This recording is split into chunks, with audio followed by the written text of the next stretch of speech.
Buenos días a todos. Muchas gracias, Nuria. Gracias a la Fundación de los Amigos del Museo del Prado por organizar este curso, efectivamente, por incluir a América en el museo, también a la Universidad Complutense y muy especialmente al profesor Calvo Serrayer, ¿no? Bueno, hace un par de semanas empezó el Mundial de Fútbol, o sea que vamos a empezar hablando de algo que para algunos es más importante que el arte, ¿no? Quizás no es el caso de la mayoría de las personas aquí, pero sí que ha estado muy presente en los medios últimamente, y cuando se celebró ese partido México-Alemania hace unas semanas, pues yo estuve muy entretenida viendo en los medios cómo se vestían los fans, ¿no? Mucho más de lo que pasaba en el campo. Esto era lo que me interesaba, ¿no? Y me llamó la atención que creo que México allí superó a Alemania no solo en goles, sino también en ese despliegue de disfraces. Muchos se ataviaron con el sombrero del charro mexicano, ¿no? Que es algo que se remonta al siglo XIX, pero otros lo hicieron de maneras que recordaban un pasado más lejano, un pasado mesoamericano de su país, y bueno, estuve mirando un poco y cómo eran esas representaciones de lo indígena, y hay más o menos dos grupos que aparecían, ¿no? Por una parte, los que quizás se equivocaron un poco, ¿no? Hollywood les pudo, y las películas del oeste se pusieron estos tocados de plumas que poco tienen que ver con México, pero ciertamente había otros que acertaron, ¿no? Más, sobre todo esta figura en el centro, con sus tocados y sus pectorales, que aunque kitsch en sus materiales y sus colores, de manera muy clara en su forma, son bastante fieles a lo que sabemos de la historia. De hecho, este disfraz es la manifestación actual de un largo pasado, un desarrollo de la historia visual de México y sobre todo la iconografía de Montezuma, que os enseño aquí en una colección de detalles, que obligatoriamente nos lleva a la época virreinal, y todas son pinturas de la época virreinal. Bueno, con esta introducción lo que pretendo es que nos acerquemos al tema de la conferencia, ¿no? ¿Cómo se representa al indio? Y lo pongo entre comillas porque no estoy hablando de la población, los habitantes de los virreinatos, sino del indio, entre comillas, como un estereotipo, un constructo en el arte virreinal de Nueva España. Hoy veremos algunas imágenes que alimentaron este estereotipo que se plasmó, ¿no? Después en el Mundial, pero también veremos muchas obras que nada o poco tienen que ver, y es esa heterogeneidad lo que me interesa subrayar y lo que voy a usar un poco como hilo conductor de la presentación. También seguramente verán ustedes algunos ecos, ¿no? De las cosas algunas de las que ya dijo el profesor Miguel Ángel Castillo hoy, de la charla del profesor Luque Talaván ayer. Se trata de profundizar y ir ampliando sobre estos temas. Y lo más importante a tener en cuenta al acercarse a la iconografía, a la representación del indígena en el arte virreinal, es que es una imagen codificada, ¿no? No es una realidad en sí, responde a necesidades concretas y el resultado son estereotipos, tópicos, alegorías y también reconfiguraciones del pasado y la historia azteca, junto con una fuerte presencia de otra especie de tópico, que es ese del indio buen cristiano, que también les enseñaré. Es decir, no son, como decía, sobre estas imágenes recaían también, y este es el otro factor importante que hay que tener en cuenta, diversas miradas, por lo que para acercarnos a este universo visual es muy importante tener en cuenta desde dónde se hacen, por qué y para quién, ¿no? Así que vamos a atender a cuestiones de formas, pero también a cuestiones de usos y funciones. En lo que concierne a la imagen del indígena, la verdad es que fue la propia sociedad virreinal la que se ocupó más de su representación. No es que España, aquí la corona, no se interesara por las Indias, ¿no? Y recuerden, por favor, las imágenes que os enseñó ayer el profesor Luque Talibán, todas esas cosas que venían de vuelta y que estaban en las colecciones reales, así como muchos animales. Pero la realidad es que los artistas aquí, los artistas españoles, se ocuparon muy poco de temáticas relacionadas con Indias y el mundo indígena. Las que hubo fueron principalmente de tipo alegórico y para contextos de arte efímero y festivo. Incluso cuando temáticamente hubo la oportunidad de representar a las poblaciones americanas en un marco pictórico narrativo, la verdad es que no se aprovechó. Yo os enseño dos de las 3 pinturas de batallas que había en el Salón de Reinos, ¿no?, que pertenecen al Museo del Prado, que tenían como temática escenarios de batallas en América, en el Caribe y en Brasil. Y sin embargo, si ustedes se fijan, pues siguen muy estrictamente las composiciones típicas y las reglas del género de la representación de la batalla, con los generales en los primeros planos y una vista más bien cartográfico y de la batalla, ¿no?, en el fondo. Solo en el caso de la recuperación de Bahía en Brasil, de Maíno, apenas visibles ahí en el fondo, hay un par de indios brasileños bajo un parasol. En contraste, al otro lado del Atlántico se generó una producción variada y rica de la iconografía del indígena en respuesta a las nuevas dinámicas de poder que se introdujeron con la conquista española. Y la realidad es que hay una historia muy larga aquí, pero quizás el siglo XVI es el que generó más imágenes del indio y además distintos tipos de representaciones, incluso a veces contradictorias en su mensaje o la impresión que daban de la población autóctona. Por una parte, Europa se afanó en cristalizar y generalizar el estereotipo del indio salvaje, y ahora volveremos sobre esta cuestión. Y por otra, fue entonces cuando surgieron representaciones etnográficamente específicas y distintas que explicaban muchas cosas sobre el nuevo territorio y sus habitantes. Y el caso es que mientras las primeras, las estampas que ahora os enseñaré, son muy conocidas, las segundas, cosas como estas, apenas se han dado a conocer más allá de unos círculos de especialistas, ¿no? Y son únicos, son tesoros en bibliotecas y archivos y por lo tanto me gustaría que ampliáramos un poco sobre ambos tipos de imágenes.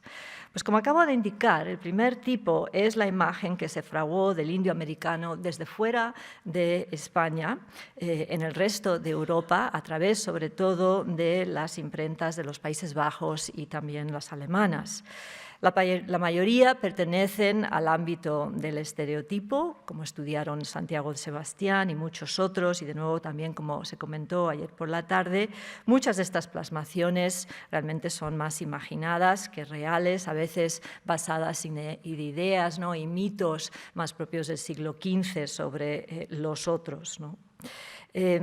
Pero es verdad que muchas de estas estampas también no estaban sueltas, sino que pertenecían a series sobre los continentes. Es el tema de los 4 continentes que prima en el siglo XVI. Y como vemos aquí, América podía ser o bien una mujer indígena dormida y pasiva que un hombre descubridor, Colón, venía a despertar, o bien una amazona potente montada sobre un gigante armadillo que prometía feroz batallas representadas en el fondo.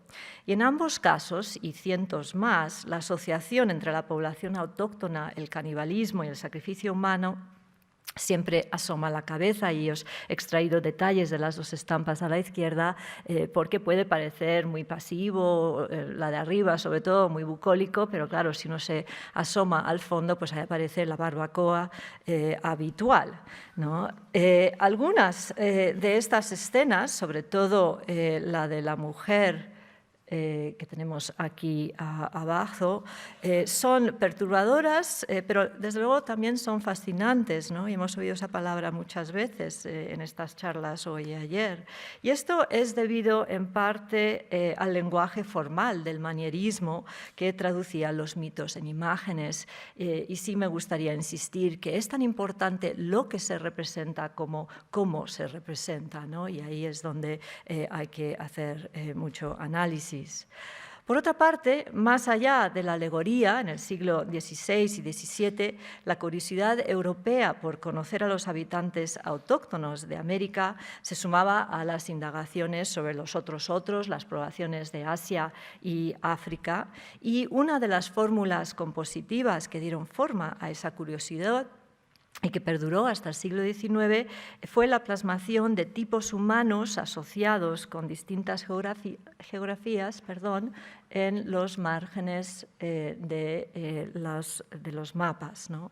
Y allí, y en obras análogas como la que tienen aquí abajo, se distingue entre los distintos habitantes del mundo, los no occidentales, a través de la indumentaria, ¿no? Ese es el foco de la diferenciación, ahora más específica de lo que puede ser simplemente la visión genérica y alegórica. Pero en todos estos casos, los realizadores de estas imágenes eran europeos que nunca habían pisado América, ¿no? Entonces, hasta ahí unas pinceladas sobre Europa. Por muy extraño que pueda parecer a primera vista el estereotipo del indígena semidesnudo con adornos y plumas, carcaj y flechas, fue asimilado al otro lado del Atlántico, en los virreinatos, en muchísimas representaciones de este tipo.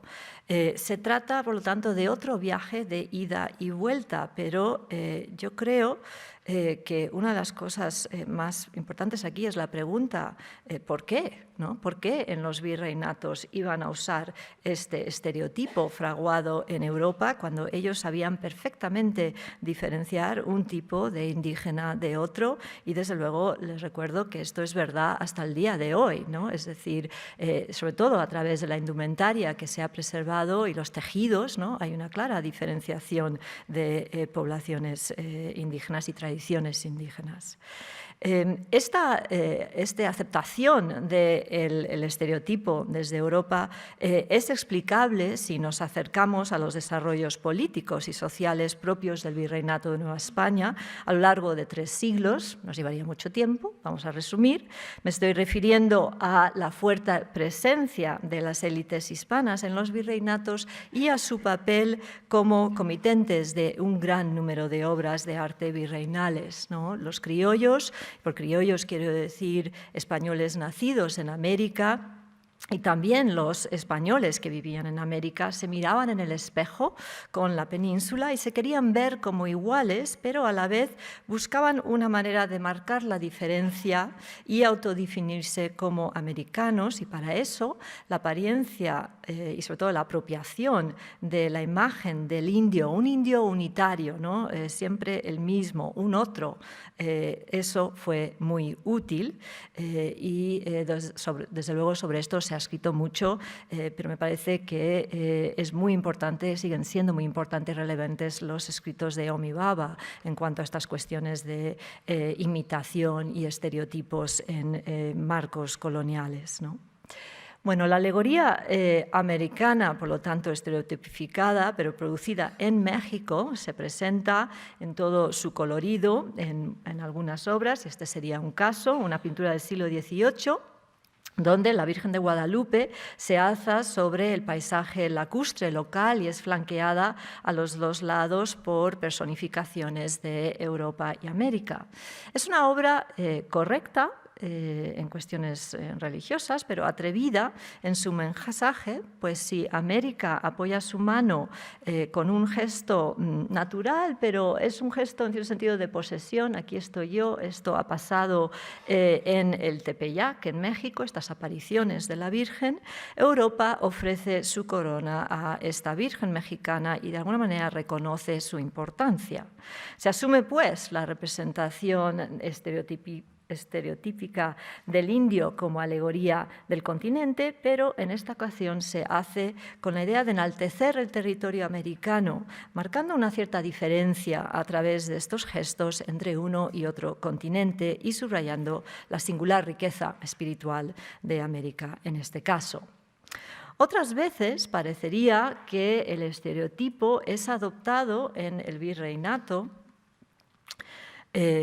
como un convencionalismo pictórico que facilita la comunicación de un mensaje en particular, especialmente un mensaje que se intenta comunicar a la distancia. Y esta es una pintura que está en el Museo de América, no se ve bien, es una pintura que es oscura, hay que volver al museo para meter las narices, además tiene muchos detalles, entonces requiere de trabajo, ¿no?, por nuestra parte para ser observada. Representa una zona muy remota en el virreinato, en lo que es la actual Nicaragua, pero que pertenecía al reino de Guatemala, y a través de este recurso, ¿no?, un gran panorama, un gran paisaje, la pintura presenta una serie de pequeñas viñetas, escenarios donde pasan cosas aparentemente inconexas entre ellas, un poco a la manera de la pintura flamenca de paisaje. La leyenda, en la esquina superior izquierda, nos cuenta tanto los éxitos como las dificultades que tenían los frailes franciscanos para evangelizar la zona y, por tanto, distingue la población autóctona ya cristianizada, por ejemplo, aquí abajo en la iglesia, de los peligrosos caníbales que ocupan el otro lado del río, esta escena que está aquí arriba, y que están practicando no solo ritos de canibalismo, sino también ritos satánicos con estas gigantescas serpientes. Tanto esa escena con la serpiente como la de la familia, ¿no?, que hay en la pintura, y os enseño aquí en un detalle arriba, se inspiran en estampas europeas que poco tienen que ver con una realidad concreta.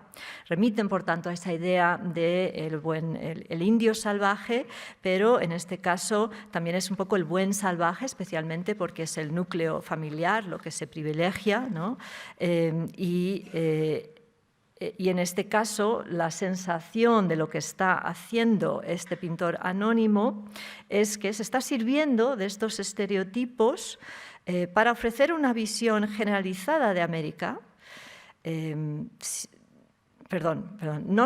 Esta es la cuestión, que se está sirviendo de estos estereotipos, ¿no?, que normalmente son generalizantes, este es el indio americano y punto, y sin embargo lo está haciendo para hablar de una especie de una zona muy específica de América, ¿no?, de una geografía concreta, donde se quiere decir esto pasó aquí o está pasando de esta manera particular. De hecho, sabemos que este cuadro fue encargado por los franciscanos para enviar al Consejo de Indias una especie de regalo para Carlos II, que venía con la petición en muchas cartas de auxilio para estas misiones. Le estaba recordando al rey que él tenía una cierta obligación con las fronteras y sobre todo con las misiones en las fronteras que tenían que lidiar con territorios hostiles, ¿no? Entonces, la impresión es que este pintor y los frailes estaban intentando hacer comprensible lo desconocido y lejano, una zona del virreinato a la que, según las crónicas, apenas habían llegado un puñado de misioneros en más de 100 años. Y para eso, para llamar la atención del rey, ese estereotipo les valía muy bien porque tornaba lo desconocido familiar y concreto. Bueno, mientras algunas partes de este cuadro se servían de esas imágenes europeas, hay otros detalles que la alejan de los estereotipos y que además difícilmente se encontrarían representados en España, ¿no? Y concretamente me refiero a la escena de la iglesia y la indumentaria de los indios aquí, de la población indígena ya cristianizada. Sé que se ve mal, pero en los tipos de pantalones, vestidos, trajes que vemos, este es un tipo de representación del indígena que nunca se daba en Europa y que nos dice que estamos ante una obra virreinal. Entonces, esto me parece importante porque aunque los artistas del virreinato están asimilando la imagen del indio fraguada mayoritariamente en Europa, casi siempre en sus interpretaciones del tema hay algo un poco distinto, algo que denota que saben más sobre esa realidad o viven esa realidad de otra manera. Y quizás uno de los mejores ejemplos de esto es el magnífico cuadro, que también está en el Museo de América, de un pintor mexicano, Arellano, que es un indio chichimeca de principios del siglo XVIII. A primera vista puede parecer una plasmación del habitual indio salvaje, ¿no? Semidesnudo con el carcaj y las flechas, pero si nos acercamos observamos que en su rostro está delicadamente marcado, ¿no? Esgrafiado, una especie de adorno corporal que se asociaba muy particularmente con los chichimecas y, de nuevo, que nunca aparecería en una representación europea y, desde luego, no si fuera una pintura. Al mismo tiempo que parece haber una ligera diferenciación en esta cuestión de interpretación formal del estereotipo entre Europa y América, también hay diferencias en cuanto a los usos de tales imágenes a ambos lados del Atlántico. Y mi impresión es que el uso del estereotipo del indio en la iconografía producida en el propio Virreinato de Nueva España era más selectivo. Tampoco es una imagen recurrente, solo hay este indio chichimeca con este estilo presentado así, no hay otra pintura igual, tampoco de esas misiones en Nicaragua que os he enseñado, ¿no? Entonces, cuando lo usan con unas intenciones muy particulares. Hay esos usos identitarios de tipo político-religiosos que hemos visto con Guadalupe, hay usos más de tipo comunicativos, como sería el caso de la pintura de la misión de Nicaragua, y también pondríamos en un grupo aparte unos usos del indio, entre comillas, en el que se manifiesta la fascinación por el indio, por las élites, de parte de las élites hispanas virreinales. Cómo ellos se fueron apropiando de esa figura, lo veían como algo exótico y diferenciador de la identidad americana y en parte de su propia identidad. Y ese grupo sí que es más numeroso y es una corriente en sí, ¿no? Diferente a los que os he enseñado hasta ahora. Lo podemos ver en muchas cosas, ese indio exotizado, ¿no? Como una apropiación de las élites hispanas y elegido para empezar a ver este tema la batea, una batea maravillosa en el Museo de América. Estoy empeñada en que hagan más visitas al Museo de América, aparte de las que se ofrecen con el curso, porque hay mucho que ver.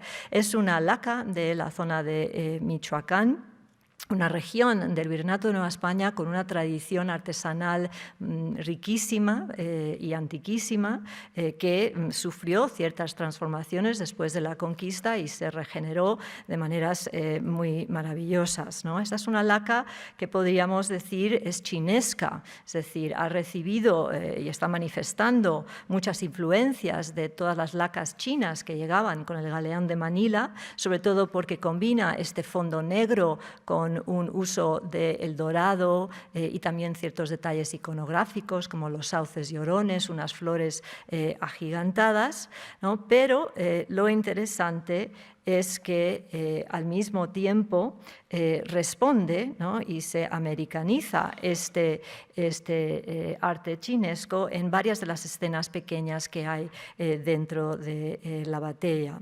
Aquí os enseño un encuentro algo anacrónico, ¿no? De un caballero vestido con su peluca, ¿no? Típico del 18, se ha bajado el caballo y se encuentra con un indio que parece más bien esos estereotipos de Montezuma, como si esto pasara todos los días, ¿no? Cuando uno pasea con el caballo. También hay otra escena donde se crea esta otra pareja, ¿no? De la mujer hispana y la mujer indígena.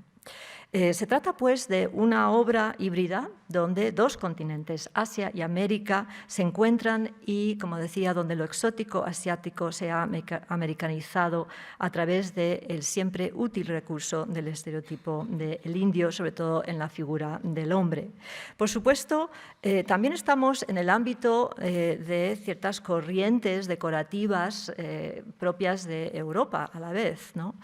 Porque es en el siglo XVIII donde surge mucho mucho la idea o el género de lo pintoresco, ¿no? De manifestar, sobre todo en las artes decorativas, tipos humanos de distintas partes del mundo, localismos.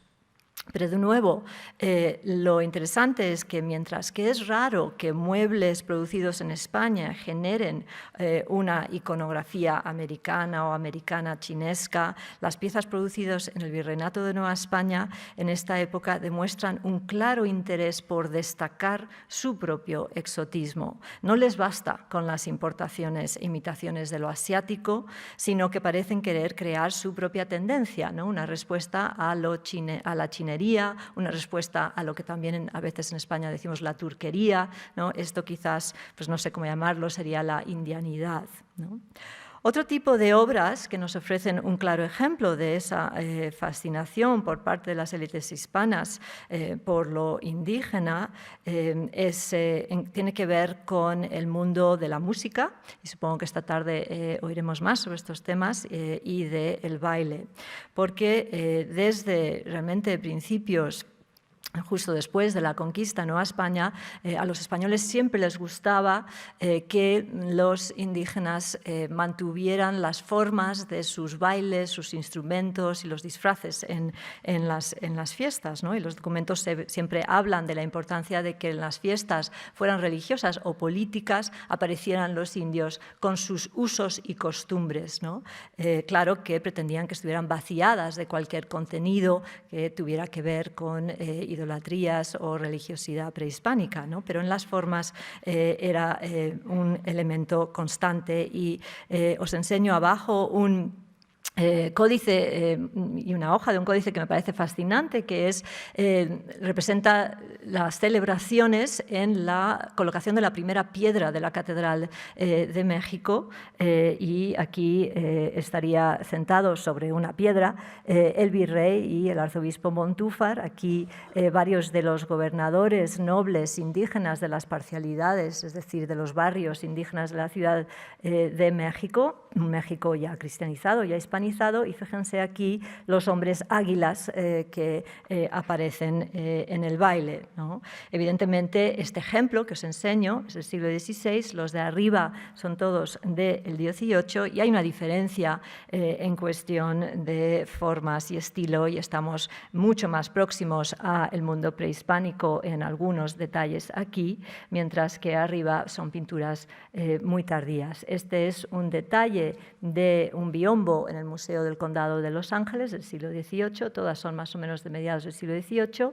Este es un detalle también del manuscrito de Basarás, que estuvo aquí en la exposición del Hispanic Society hace un año, una de las páginas de ese manuscrito. Y en el centro tenemos una pintura que, si atendemos a la inscripción, dice que es una demostración de la danza de los indios.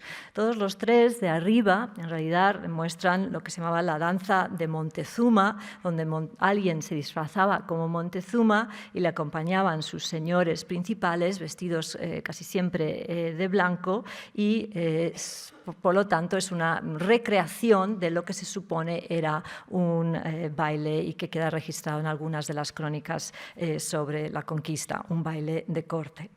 Pero bueno, si miramos sobre todo a las dos representaciones aquí arriba a la derecha, realmente nos puede parecer que en sus detalles, sobre todo los livianos saltos, las calzas, las cintas rosas y celestes, todo eso nos puede parecer un poco cursi desde nuestra actual modernidad, ¿no? Solo se entiende si recordamos que eran elementos de los bailes y las máscaras que generaron las cortes borbónicas a ambos lados del Atlántico, ¿no? También, de nuevo, aquí hay unas corrientes mayores de lo que se entiende como fiesta, pero claro, lo importante es que se encuentran y se mezclan con la tradición americana, Y esta es la danza de Montezuma, es una experiencia propia del virreinato y de su pasado. En este sentido, es un testimonio más de cómo la figura del indio, más que una realidad, es una construcción y una proyección de intereses y usos diversos y que estuvo en constante reconfiguración a lo largo de la historia americana, incluso hasta nuestros días, ¿no? Como hemos visto al principio. De hecho, con estas pinturas de aquí arriba nos queda esa duda de quién está bailando, ¿no? ¿Son indígenas o son mestizos o españoles o criollos disfrazados? La pista de que lo último no sería nada extraño que fueran españoles o criollos nos lo ofrece el cronista jesuita Andrés Pérez de Ribas, que escribió una crónica muy importante a mediados del siglo XVII sobre la Ciudad de México y el proyecto jesuítico, y revela con cierto entusiasmo que los hijos de los españoles que asistían al colegio de San Pedro y San Pablo, ¿no?, a las clases de los jesuitas, pues que les gustaba mucho aprender los bailes típicos de los indígenas y que siempre estaban tocando la puerta del colegio que tenían al lado, el colegio de San Gregorio, que era solo para hijos de caciques indígenas, para que estos les enseñaran. Pero bueno, como decía hace un rato, frente a este conjunto de asimilaciones y recreaciones de los estereotipos en torno a la figura del indio, la realidad es que desde poco después de la conquista, en el Virreinato de Nueva España, se fue también conformando un corpus de imágenes de distinto signo y estas son las menos conocidas, aunque felizmente hemos estado viendo casi en todas las charlas hasta ahora estos códices, ¿no?, asoman la cabeza y esto me parece muy importante. Ayer vimos unos ejemplos y ahora ampliaré un poquito más sobre esto, porque hasta hace unas décadas realmente los historiadores del arte no estudiaban estas cosas y no las miraban porque se consideraban solo documentos ilustrados, sí, coloreados, pero documentos. Y ha sido realmente con el resultado de querer visibilizar más a esos supuestos vencidos, ¿no?, los vencidos, entender más su papel en la producción artística y las profundas transformaciones culturales del siglo XVI, lo que ha hecho que al final sí se estén estudiando más y hoy en día es casi impensable que no aparezcan en una historia del arte virreinal y desde luego están en muchas exposiciones. La mayoría de estas obras se produjeron en respuesta a las indagaciones de los propios españoles porque, como vimos ayer en ese detalle, ¿no?, de la gran hoguera donde se quemaba todo, después de esa primera fase de destrucción de todo el patrimonio prehispánico, los propios misioneros, Fray Diego Durán especialmente, por ejemplo, se dieron cuenta de que quizás se habían equivocado o había demasiado celo en esa destrucción y necesitaban entender mejor a la población local y por lo tanto tenían que recopilar información sobre su pasado, sus creencias, ¿no? Entonces, el resultado fue que durante las décadas centrales del siglo XVI, Durán, Sahagún, como ven aquí, muchos otros misioneros, pero también las propias autoridades políticas de la corona se interesaron por conocer cuestiones, por ejemplo, como el sistema de gobierno, los tributos, los caminos, cómo funcionaba económicamente el imperio azteca, para así poder entender y hacer funcionar también este otro imperio, ¿no?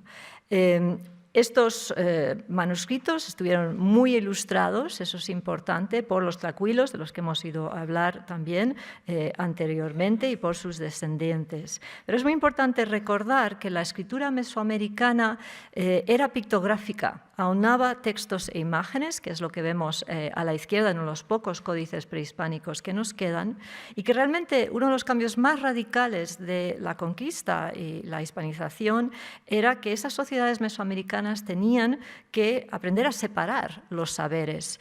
El saber y el poder de la escritura alfabética por un lado, entendieron que eso iba por un lado, y por el otro estaría el universo de la imagen.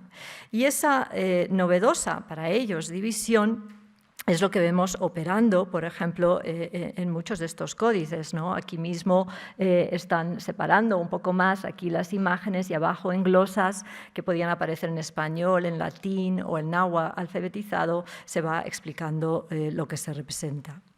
Todas estas fuentes han sido de incalculable valor para la historia y la antropología mesoamericana, pero también ofrecen una ventana hacia los primeros pasos de una transculturación artística. ¿Cómo aprendieron a pintar a la europea los indígenas? ¿Qué decidieron asimilar y qué no? ¿Qué cosas dejaron de lado?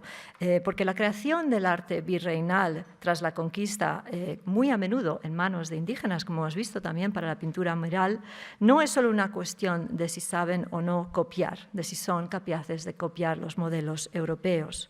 Como vemos aquí, el resultado podía ser llamativo, distinto, no sabemos muy bien qué hacer, ¿no?, con estas imágenes. No son copias de estampas, ¿no? Y sin embargo tienen un impacto plástico en cuanto a las formas y el uso de color extraordinario, y tampoco son nada parecida a los códices prehispánicos. Realmente es un vocabulario nuevo.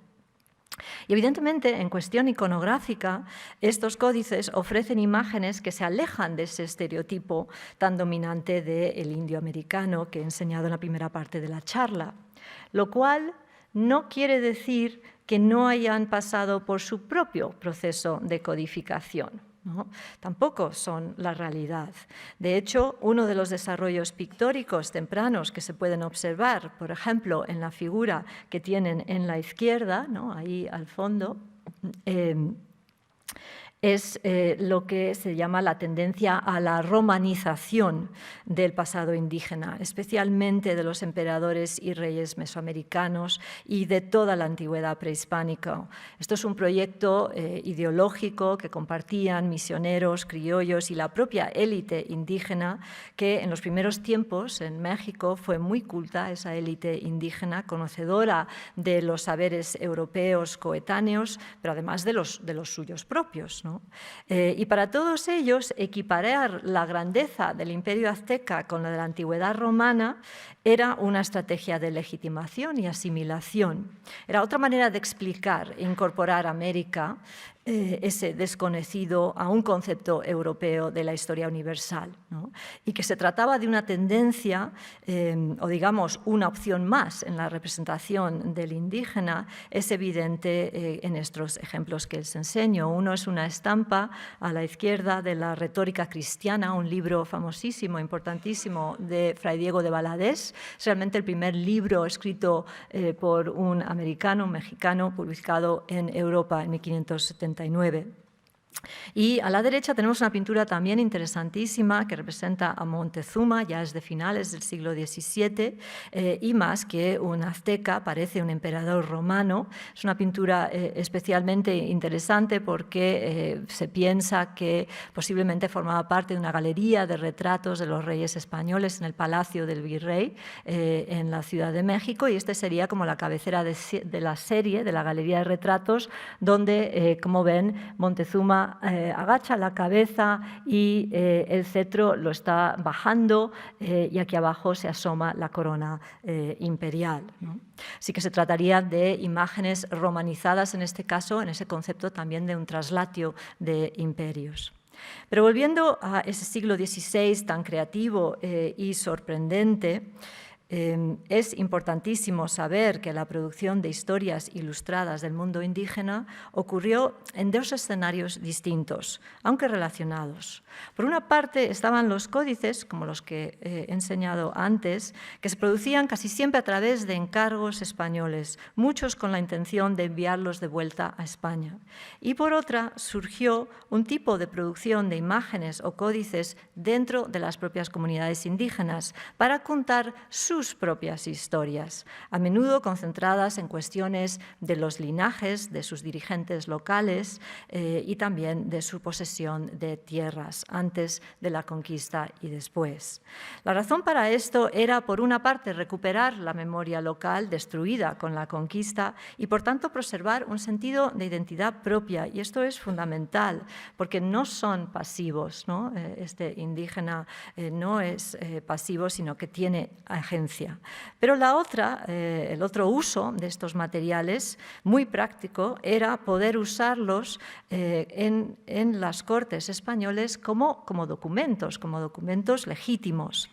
Entonces, esto es muy interesante, ¿no? Debido a que la escritura prehispánica era pictográfico, las cortes estaban dispuestas, las cortes españolas, a permitir el uso de imágenes como documentos legales. Y hay que recordar que esas cortes, y creo que también lo dijo el profesor Luque Talaván ayer, ¿no? Que los indios siempre estaban peleando en las cortes, ¿no? Las cortes sí les servían a los indígenas para pleitearse y reclamar sus derechos y sus privilegios, de nuevo porque la monarquía reconoció que existía un estamento de nobleza indígena y les dio siempre escudos, como vimos los de ayer, los de la Casa de Alba, y títulos y privilegios.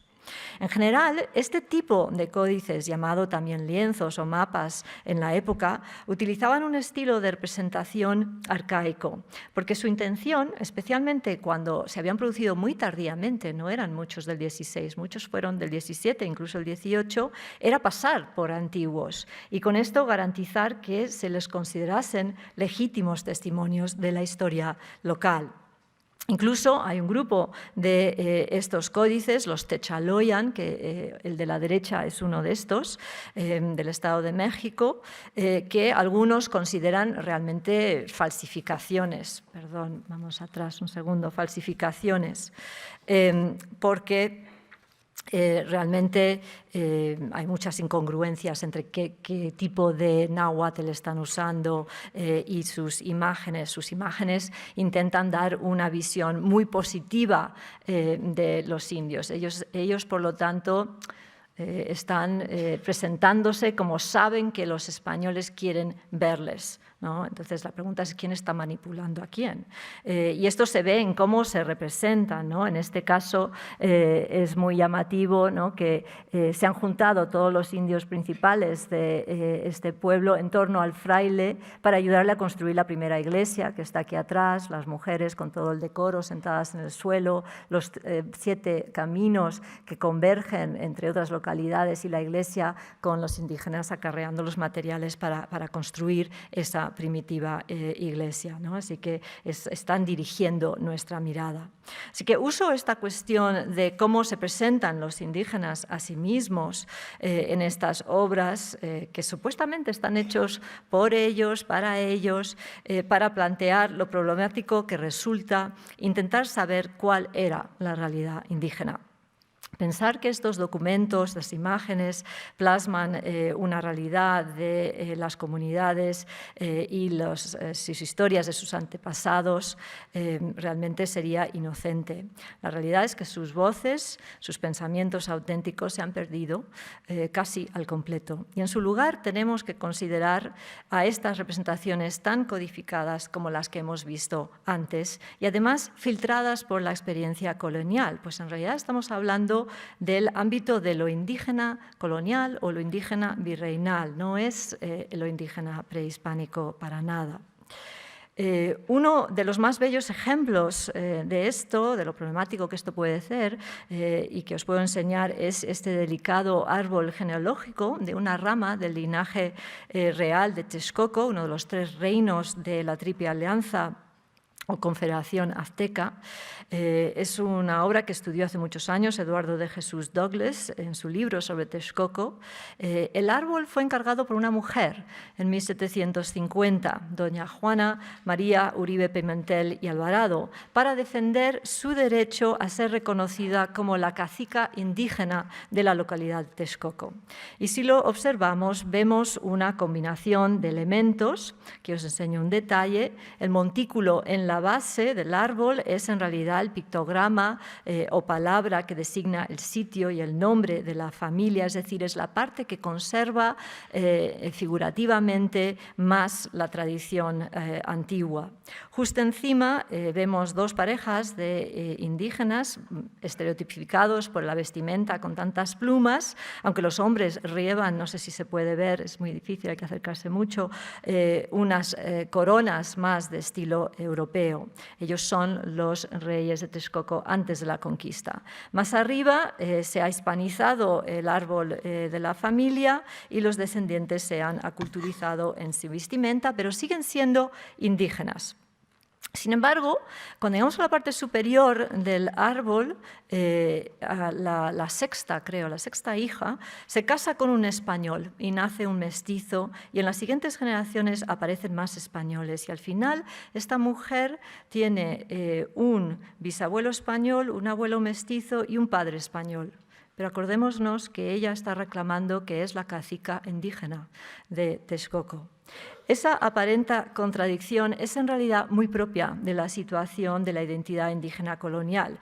Cuando ya no estamos hablando de relatos del pasado, de Montezuma, ¿no? Cuando estamos hablando de la realidad contemporánea, virreinal, de lo indígena, esa identidad se nos escapa, se desliza, se muta, y muchas veces somos nosotros los historiadores, y a veces también obras como estas, con segundas intenciones, las que quieren fijar esa definición, identificar la autenticidad. Pero la realidad es mucho más compleja y entonces, a pasar de que aquí vemos indumentaria y convenciones hispánicas de representación, el estilo y el dibujo de las figuras, como dice Douglas, y cito, en contenido esta obra es indígena y es históricamente verificable, y su función es la de proteger el patrimonio indígena, ¿no? Quizás lo que hace que la contradicción sea más clara es una comparación con la pintura de castas, que han visto algunos en el Museo América y que espero que los demás también las puedan ver. Hay muchas pinturas de castas en el Museo de América, es un género de pintura mexicana del siglo XVIII, donde se rastrea a través de distintos cuadros los matrimonios entre grupos raciales distintos de la Ciudad de México, sobre todo de ámbitos urbanos virreinales. En forma, estos se parecen mucho a los que vemos, las parejas que vemos aquí arriba, pero la intención es diametralmente opuesta, porque las pinturas de castas siempre representan al principio un español y una india donde surge un mestizo, y tras 3 generaciones de casarse ese hijo o hija con otro español, se terminan por españolizar, se terminan por crear, al final ese mestizo va a ser un español, y eso es lo que ponen las inscripciones en estas pinturas. Aquí es la inversa de la situación. Han aparecido muchos mestizajes, pero la India es la cacica indígena al final, ¿no? Así que la identidad es mutable, no es biológica. Otro ámbito o corpus visual en la que la imagen del indígena también se manifestó en el arte virreinal, y ya pasó a un tema muy distinto, es a través de la construcción del indio buen cristiano. Aquí os enseño una serie de pinturas de cultos autóctonos que surgieron en Nueva España. En todos ellos, la Virgen o San Miguel se apareció y habló con un indio cristianizado. Es el caso también del culto de la Virgen de Guadalupe, no lo he puesto por ser el más conocido, y el indio Juan Diego. En todos los casos se trataba de un cacique cristiano, un líder ejemplar de su comunidad. La presencia de estos indios en las historias milagrosas novohispanas era fundamental, porque trasladaba la agencia a los indígenas y a la vez demostraba que la cristianización había sido un éxito. Era a ellos, los nuevos cristianos, y no a los españoles a quienes se dirigía la Virgen o San Miguel.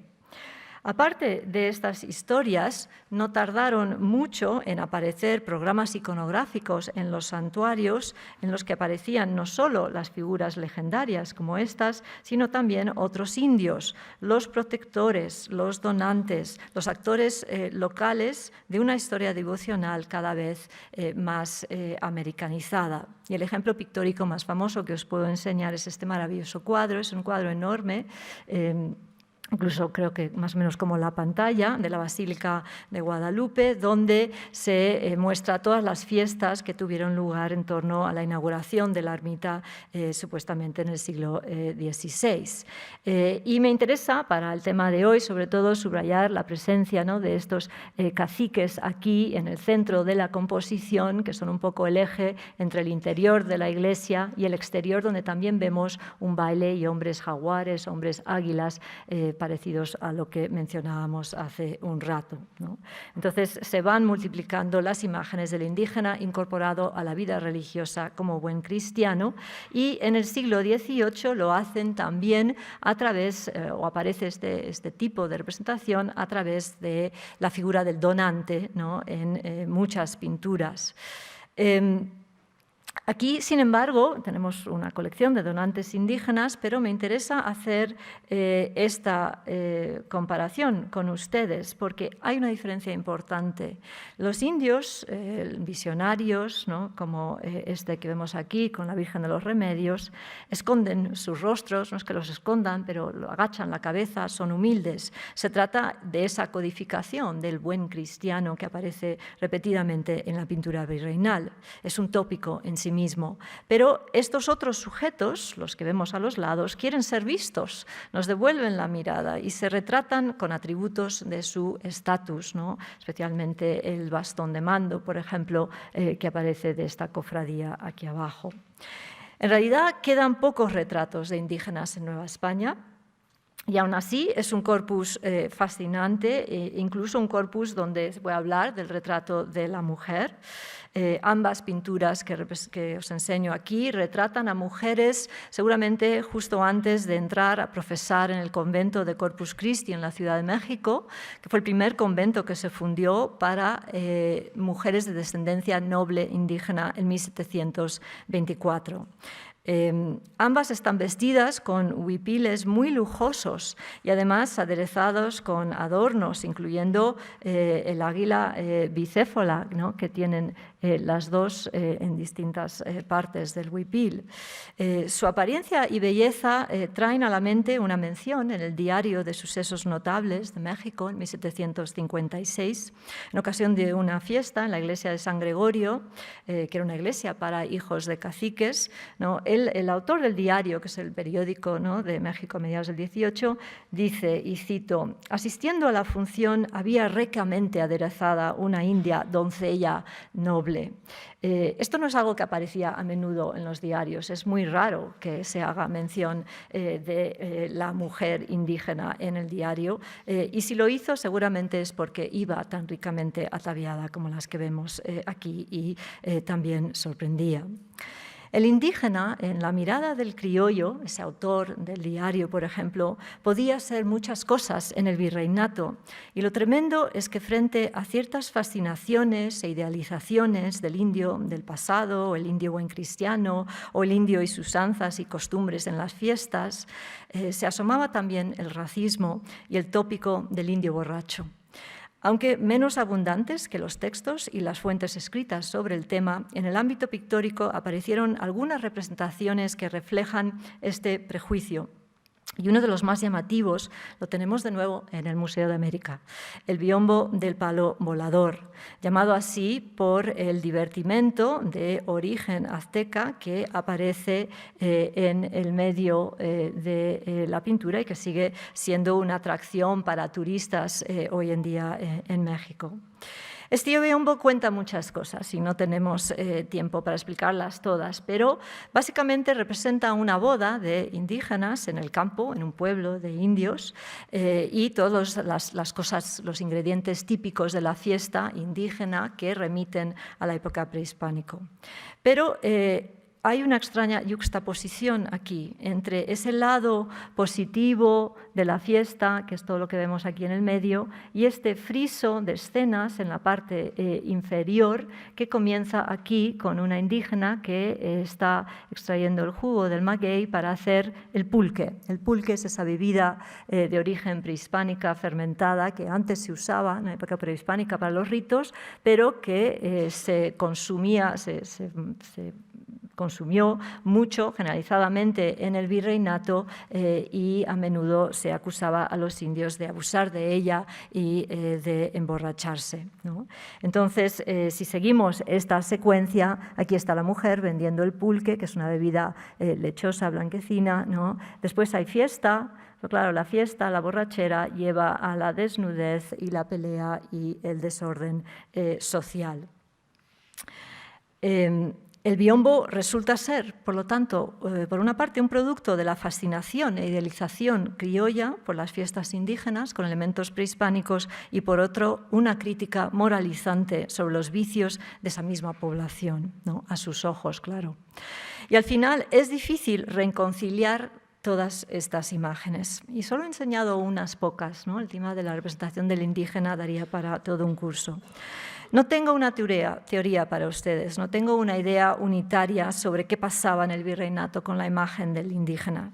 Esa historia es en realidad un conjunto de historias, algunas se relacionan con lo europeo, otras son historias locales, muy locales, de una institución o una región, algunas tienen que ver con la memoria y las historias de la conquista, otras con la supervivencia y el estatus social. Lo que quizás sí podemos concluir es que si Europa inventó uno de los tópicos dominantes, el del indio semidesnudo, con carcaje, flechas y arco y plumas, por supuesto, el virreinato lo asimiló, pero a su vez creó sus propias codificaciones visuales del indígena, sus propios tópicos, que son también estereotipos. A menudo fueron las élites hispanas las que se apropiaron del indígena para sus intereses, pero como hemos visto, también en alguna medida pudieron participar las propias comunidades indígenas y sobre todo sus líderes de este proceso. Lo que también espero que esté claro, y ya termino, es que es un universo artístico que rebasa lo que el público, mayoritariamente en España y fuera de México actualmente, ve y conoce de aquel patrimonio. Más allá de los disfraces de los fans de fútbol, hay un pasado y un arte que merece ser visto y comprendido y sin el cual en realidad tampoco entendemos muy bien qué vimos en esas gradas del estadio de Rusia. Y espero que estén de acuerdo conmigo en que son esas conexiones las que hacen que valga la pena reivindicar las humanidades, el arte antiguo y el valor del saber del pasado al día de hoy. Muchas gracias.